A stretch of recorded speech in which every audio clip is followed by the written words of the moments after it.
Well, hello good people and welcome. If you've joined the channel recently and subscribed, thank you very much. It's really my hobby channel.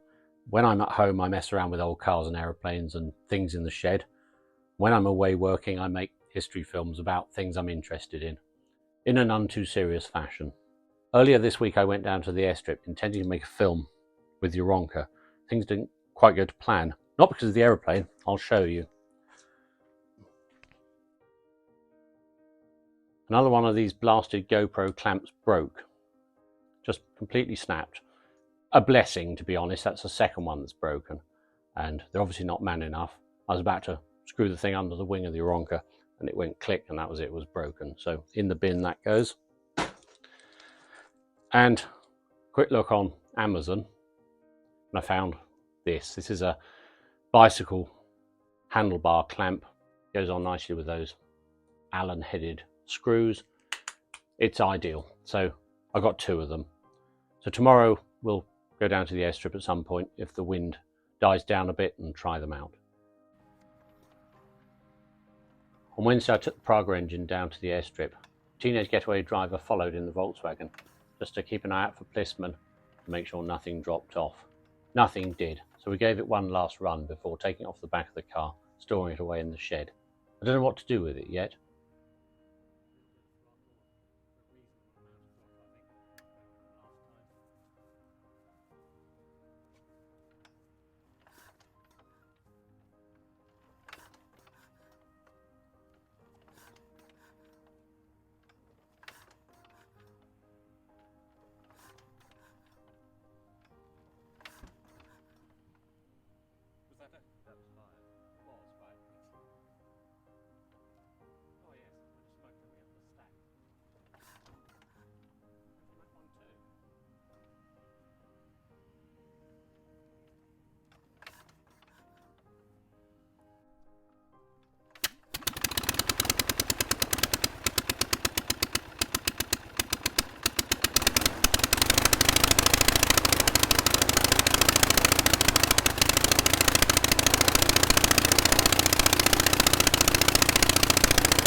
It stopped shortly afterwards. I think I need to secure the fuel tank a bit better.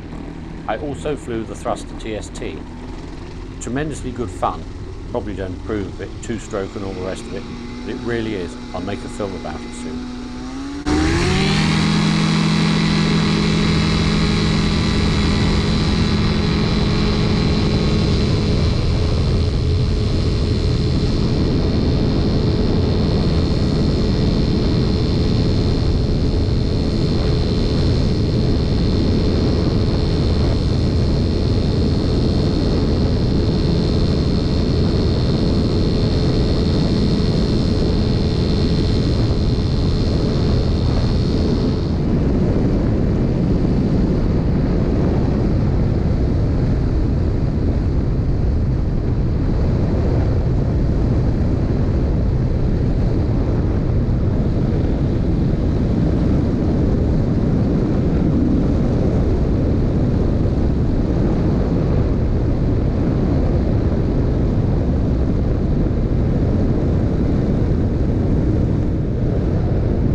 I sorted out the workshops on Friday, moved the Aronca C2, which desperately needs more attention, back into the middle workshop, moved the Vauxhall out of there. It's now back in its normal shed.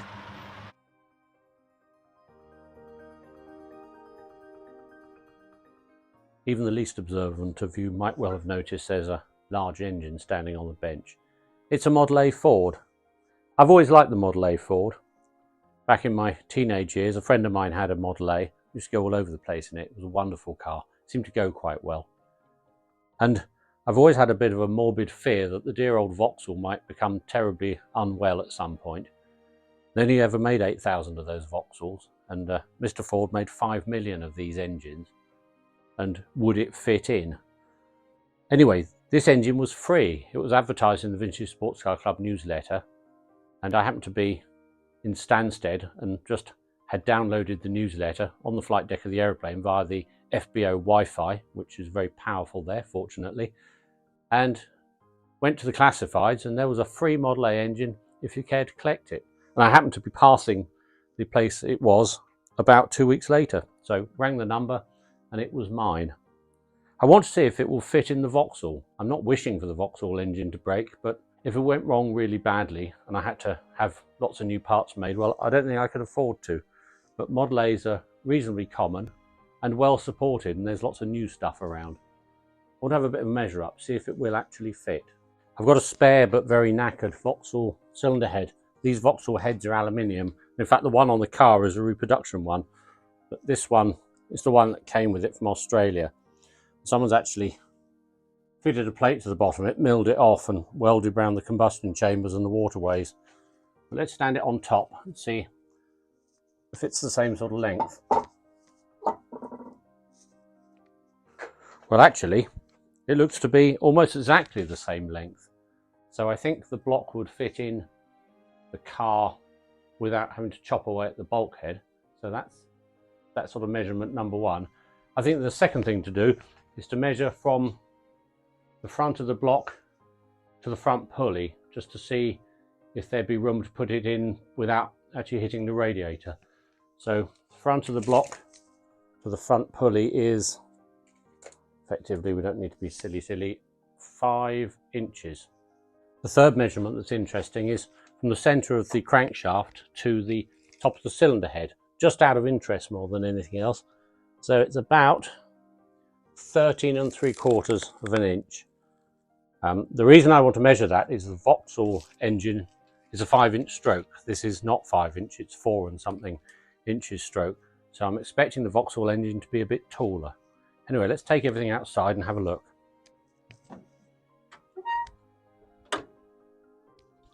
Right, let's see if I can measure from the front of the block to the front of the pulley. Of course, the pulley on this is actually not on the end of the crankshaft, it's on the drive for the magneto. Drives via an idler gear. Anyway, let's put the measure in. 5 inches. It actually comes, 5 inches comes to the front of the belt there. So there is room for the pulley down the bottom there. So that would work. The last thing one wants to measure again is this height of the block from the centre of the crankshaft. Now the centre of the crankshaft is on the sump here. So I can put the measure on the sump here. I can see straight away it's a lot more. I can hook it on properly. It's about 17 inches. So it's about 3 inches higher. Because the Ford engine has all the exhaust and inlet ports on this side, and the camshaft on this side, because Americans drive on the wrong side of the road. And therefore their steering boxes are over the other side. Without all the ancillaries there, which wouldn't be there if the Model A Ford engine was in, then the only thing in the way is the steering box. It would all be about 3 inches lower, so the top of the head would be there.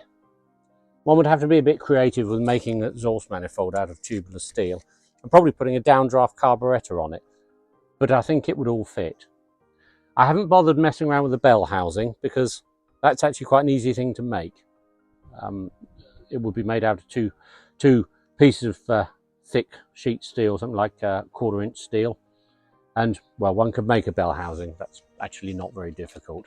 Time consuming and big, but not beyond the realms of possibility. So I think with confidence, one could say a Model A engine would fit if ever I needed to. The other reason I like the Model A engine so much is because it was fitted to the Pietenpol air camper, which is a terrific home-built aeroplane designed by Pernod Pietenpol from the late 1920s, early 1930s. It's a superb machine. I've flown one quite a lot, and I had 3 forced landings in it actually. The picture I'll put up shows the aeroplane parked after the first forced landing. All 3 were back onto the airstrip and no damage. Propeller stopped in every time. Ignition faults. It was a Subaru engine with gearing. Dreadful thing. Would have been far better off with a Model A Ford.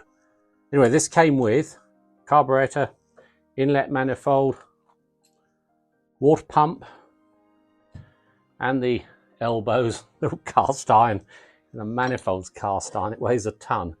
And one wonders at the audacity of Bernie Pietenpol bolting a Model A and indeed a Model T engine on the front of aeroplanes, but he did, and it worked very well. So, not to fly, but for fun, I'm going to convert this into a Pietenpol Ford engine over several episodes. So the plan is to strip it. Now, it was a runner when it was taken out of the car about 25 years ago. It was replaced with a Model B engine, and it sat in the corner of a workshop ever since, but it was a runner. Occasionally it used to smoke a lot, so I'm told. So the plan is to strip it, have a good look inside it, and get it running and mess around with the oil system and do all the Pietenpol mods, make a propeller, stick it outside on a test rig and rev the hell out of it. It'll be fun. I've never taken a Model A engine apart before. I've been watching a YouTube channel called Grandpa Dan Fix It and enjoying it tremendously. And I know Grandpa Dan's been watching some of my films, so thank you, Dan. I'll put your screen up now, and I've really enjoyed watching your little short films about Model A's. So this is going to come to pieces, and then with a bit of Grandpa Dan's advice and maybe a few others, we'll get it running again. What I want to do is just take the cylinder head off, which I haven't done yet. It's not bolted on. It just seems to have these pieces of cardboard in it, because I know the old owner took the head off it. He was probably investigating why it smoked or whatever. But anyway, as it's not bolted down, let's lift the head off and have a look inside. And also I'm going to show you the hideous reason as to why this thing was free. So if you're one of my American friends and you're watching this and you know Model A's, you'll be looking at those cylinder bores thinking they're a bit small. Well, yes, this is a Model AF engine. It's the engine that was built for the European market. They were cast in Cork in Ireland and machined up at Trafford Park in Manchester. And instead of being 3 7/8 bore, they are 3-inch bore. That's because in the United Kingdom and several other European countries, and the USA for a while, but it doesn't seem to have made any difference, car taxation was based on a horsepower calculation that was derived from cylinder bore. My Vauxhall has a 3-inch cylinder bore as well, and a 5-inch stroke. It's one of the reasons British engines have silly long strokes. And in fact, that carried on even until 1948, when they finally scrapped that tax system. But several cars, in fact many British cars, were blighted by the long stroke engine well into the 1960s and 70s. Notably Jaguars, the XK120 engine is hideously long stroke just because of the tax horsepower. Anyway, so that's why this engine was free, because it's a small engine, not a big engine. It's 2 litre instead of 3.3. But that doesn't matter, because I want to learn the Model A Ford engine. I want to go through one, just for my own curiosity. And a free 2 litre that was basically a runner was a great thing to learn on. It all seems to go round and round nicely. The bores are pretty shiny. They're about as shiny as a bald man's head. Maybe that's the reason it smoked, because I just had a sort of feel inside and they're not very worn at all. A little bit of carbon on the top there, but very little wear, as is the way with fixing up so many old engines. Quite often, oil burning and issues with rings, usually because engines haven't been thrashed enough and never bedded in properly, can be fixed with a 3-legged honer, and then the smoking will stop. Anyway, next time we'll take it to pieces, clean everything up and see what it looks like inside. It certainly feels right turning it over. I've had a peer through where the oil filler should be on the other side with a torch, and it all looks nice and clean. The oil I drained out was lovely and, well, black, but not full of metal or anything nasty. So I think it's going to be all right. Anyway, that's it for this week. As always, thank you for watching.